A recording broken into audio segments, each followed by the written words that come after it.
అని యుక్తిలో నుండి లేచి తన వస్త్రములను తన వస్త్రపు అవతల పెట్టివేసి ఒక తువాల తీసుకొని నడుముకు కట్టుకొనెను. అంతటా పల్లెములో నీళ్లు పోసి శిశువుల పాదములు కడుగుటను తాను కట్టుకొని ఉన్న తువాలతో తూర్చుటకును మొదలుపెట్టెను. హల్లెలూయా. ఇది ఇప్పుడు భోజనం అయిపోయిన తర్వాత జరిగిన సంఘటన. అవునమ్మా? మీరు అందరూ ఒకసారి నాకే చూడాలి. ఇంతకుముందు ఏమైంది? ఫస్ట్ భోజనం అయిపోయిన తర్వాత యేసుక్రీస్తు ఏం ఆలోచన చేశాడు? నేను తిరిగి వెళ్ళవలసిన సమయము ఆసన్నమైంది. తెలుసా ఆయనకి? అర్థమైందా అన్న? నేను పోవాలా అనే విషయం ఆయనకి తెలుసు. ఆయన ఎవరో చంపాల్సిన అవసరం ఏమీ లేదు. చాలా జాగ్రత్తగా వినా. ఆయనకు తెలుసు. ఆయన ఏమంటున్నాడు? పస్కా పండుగకు ముందే నా గడియ వచ్చినని యేసు ఎరిగాడు. ఆయనకి ఎవరు చెప్పలే. ఇదిగో పస్కా పండుగ ప్రారంభమైంది. యేసుక్రీస్తు పస్కా పండుగ ప్రారంభమైనప్పుడే యేసు ప్రభుకు తెలుసు నా గడియ వచ్చేసింది. నేను వచ్చిన పని పూర్తి చేయాలా, నా పని ముగించుకోవాలా. ఎందుకు వచ్చాడు యేసుక్రీస్తు లోకానికి? ఇప్పుడు చెప్పండి మీరందరూ. వాడు అంటాడు, వీడంటాడు కన్యక గర్భంలో పుట్టాడా, కన్యక గర్భంలో పుట్టాడా?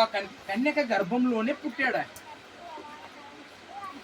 ఒక పరిశుద్ధుని రక్త ప్రోక్షణ లేనిదే పాప పరిహారము. రక్తము ప్రోక్షింపబడకపోతే పాపము క్షమాపణ లేదు.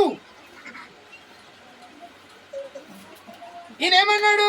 ఇదిగో నువ్వెందుకు వచ్చానో ఆ పని పూర్తయిపోతా ఉన్నది, నా గడియ వచ్చి ఉన్నది, తిరిగి నేను వెళ్ళాలా.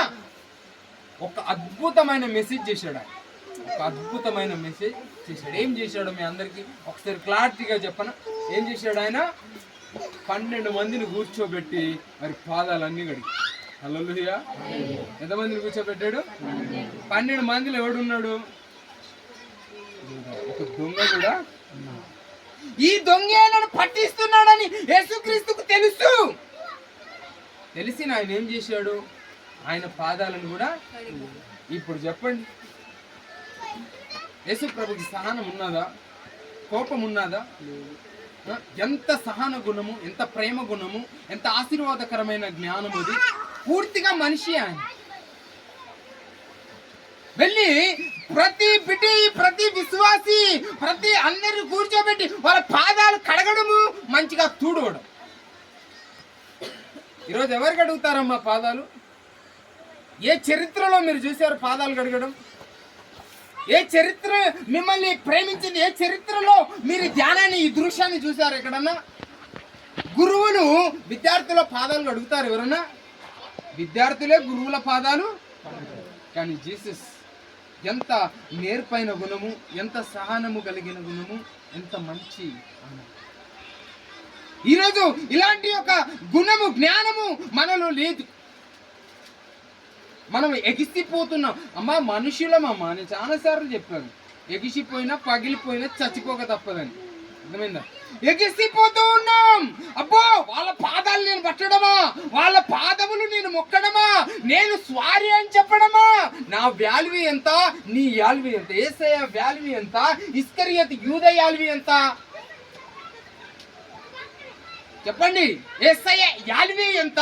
ఇస్కరియోతు యూదా వాల్యూ ఎంత? యేసు ప్రభు 12 మందిని ఎంపిక చేసుకున్నాడమ్మా శిశువులను. ఎంతమందిని? 12 మంది. 12 మందిలో ఇస్కరియోతు యూదాతో ఒక మాట అన్నాడు. ఇస్కరియోతు యూదా, మేమందరం 11 మందివి, నువ్వు ఒక్కనివి 12 మందివి, నీకు ఒక పని చెప్తా చెయ్యి అన్నాడు. అమ్మా పిల్లల్ని కొద్దిగా బాగా ఆటలాడుతున్నారు. మన పిల్లలు చక్కగా ప్రార్థనలు ఉండేవాళ్ళు. ఏం చేశారు ఏం తెలియదు, మొత్తం బయట. చూడండి ఏమన్నాడు? 12 మందిని పిలిచి 12 మందిలో ఇస్కరియోతు యూదాను ఎంపిక చేసుకున్నాడు. ఏమన్నాడు? ఇస్కరియోతు యూదా, నేను నీకు ఒక పని చెప్పుతా. ఈ 11 మంది సంపాదించిన సంపాదన ఒక దాంట్లో వేస్తాం. దేంట్లో వేస్తాం? ఒక దాంట్లో వేసినప్పుడు దానికి నీకు కావలి కాయాలి అన్నాడు. చూడండి ఒకసారి ఆ మాట చదువుతాం మనం.